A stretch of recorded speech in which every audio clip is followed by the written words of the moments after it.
नमस्कार मंडळी, मी पल्लवीच होम किचनमध्ये तुम्हा सर्वांचं खूप खूप मनापासून स्वागत. आज आपण उन्हाळा विशेष पोटाला थंडावा आणि मनाला तृप्ती देणारा थंडगार मसाला ताक तयार करणार आहोत. आणि तो मसाला ताक तयार करण्यासाठी छान असा मार्केटमध्ये जसा मसाला मिळतो ना, त्याच पद्धतीचा मसाला आज आपण घरच्या घरी तयार करून तोच मसाला वापरून थंडगार मसाला ताक कसं करायचं ते बघणार आहोत.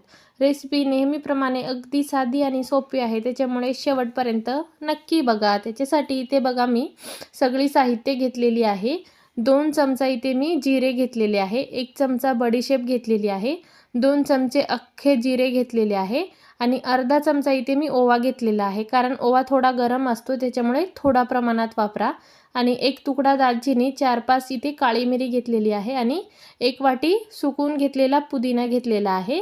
पुदिना आणि तुम्ही याच्यात कढीपत्ता देखील वापरू शकता. याच पद्धतीने कोथिंबीरसुद्धा तुम्ही उन्हात थोडीशी वाळवून ही सुद्धा वापरू शकता. आता घेतलेली सगळी जिन्नसं बघा मी वाटी किंवा चम्मचच्या मदतीने घेतलेली आहे. तुम्ही सगळं प्रमाण तुमच्या गरजेनुसार कमी अधिक करून घेऊ शकता. आता घेतलेली सगळी जिन्नस आपण अगदी मंद आचेवरती भाजून घेऊया.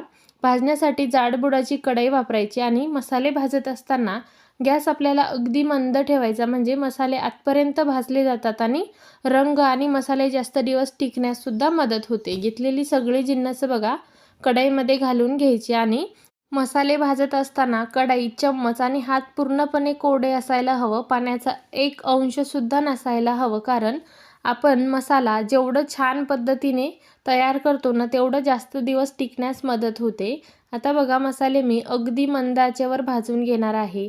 मसाले छान मंद आचेवर भाजून घेऊया, म्हणजे रंग छान येतो, त्याचसोबत जास्त दिवस टिकायला मदत होते. बघा साधारण 3-4 मिनटं भाजून घ्यायचं आणि एका ताटलीमध्ये बघा मी मसाला काढून घेतलेला आहे. त्याच्यानंतर पुदिन्याची पानं घेतलेली होती, तीसुद्धा आपल्याला थोडंसं परतून घ्यायचं. म्हणजे तुमच्याकडे वाळलेला पुदिना असेल तर तुम्ही इथे वापरू शकता, पण मी थोडंसं भाजून घेतलेलं आहे, म्हणजे जो काही पाण्याचा अंश असेल ना, तो पूर्णपणे निघून जातो आणि पुदिना छान कुरकुरीत तयार होतो. घेतलेली सगळी जिन्नस बघा मी ताटलीत काढून घेतलेली आहे आणि नंतर पूर्णपणे गार करून घेतली. गार झाल्यानंतर छान क्रिस्पी झालेला आहे पुदिना. आता मिक्सरचं भांडं घेताना सुद्धा पूर्णपणे कोरडं घ्यायचं आहे, अजिबात पाण्याचा अंश नसायला हवं. असल्यास तुम्ही मिक्सरचं भांडं एकदा पुसून घेऊ शकता कॉटनच्या रुमालाने. आता आपण घेतलेली सगळी जिन्नस मिक्सरच्या भांड्यात घालून घेऊया. छान अशी भाजून झाली ना, तर मिक्सरला सुद्धा छान अशी बारीक पावडर करता येते. फक्त मसाला छान खमंग भाजून घ्यायचा. आता इथे मी 1 चमचा काळं मीठ वापरलेलं आहे. काळं मीठ वापरल्याने आपलं पाचन दुरुस्त होतं आणि मसालासुद्धा छान तयार होतो. अर्धा चमचा इथे मी साधं मीठ वापरलेलं आहे. आता सगळी जिन्नस मिक्सरला जेवढी शक्य होईल तेवढी आपल्याला बारीक वाटून घ्यायची.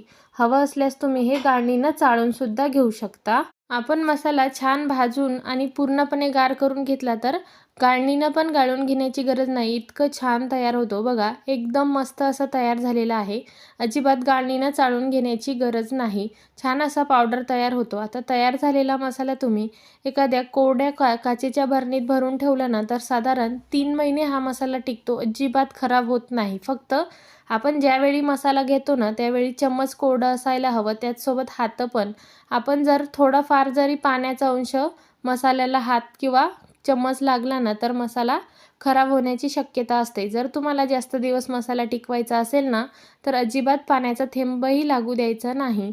आता मस्त असा मसाला ताक करूया. इथे मी 1 वाटी छान घरी लावलेलं दही घेतलेलं आहे. दही घातलं, त्याच्यानंतर 3-4 पुदिन्याची पानं घातली, थोडीशी कोथिंबीर घातलेली आहे. आता 1 वाटी दहीसाठी आपल्याला 2.5 वाटी इतकं पाणी वापरायचं आहे. याच्याने परफेक्ट असा आपला मसाला ताक तयार होतो. अजिबात एकदम पातळ किंवा घट्टसर तयार होत नाही. आणि हो, तुम्हाला अजून चटपटीत आवडत असल्यास 1 चमचा साखर, आलं आणि मिरची घालून घ्यायची, म्हणजे अजून वेगळी टेस्ट येते. 1 चमचा तयार झालेला मसाला घालून घ्यायचा आणि छान मिक्सरला घुसळून घ्यायचं. तुमच्याकडे छान असं मातीचं भांडं असेल तर तुम्ही त्याच्यात छान असं नैसर्गिकरित्या मसाला ताक तयार करू शकता. बघा किती छान असा क्रीमी आपला मसाला ताक तयार झालेला आहे. घरच्या घरी मसाला तयार केलेला आहे, त्याच्यामुळे आपण हे गिल्ट फ्री पिऊ शकतो आणि बाहेरचं भेसळयुक्त मसाला वापरण्यापेक्षा घरच्या घरी मसाला तयार करून असं छान पाचक रुचक मसाला ताक तयार करू शकतो. उन्हाळ्यामध्ये बऱ्याच वेळी आपल्याला जेवायची इच्छा होत नाही, त्यावेळी आपण असा 1 ग्लास मसाला ताक पिलं ना तरी आपल्या पोटाला खूप थंडावा मिळतं आणि गॅस, ॲसिडिटी याच्यासारखे त्रास देखील खूप आपले कमी होऊ शकतात. तर तुम्हीसुद्धा माझ्या या साध्या सोप्या पद्धतीने घरच्या घरी मसाला तयार करून बघा आणि त्याच्यापासून मसाला ताक नक्की ट्राय करा आणि रेसिपी कशी वाटली मला कमेंट करून नक्की सांगा. त्याचसोबत चॅनलवर नवीन असाल चॅनलला सबस्क्राईब करा, व्हिडिओला लाईक, शेअर. पुन्हा भेटू अशाच साध्या सोप्या नवीन आणि पारंपरिक रेसिपीसोबत. तोपर्यंत धन्यवाद.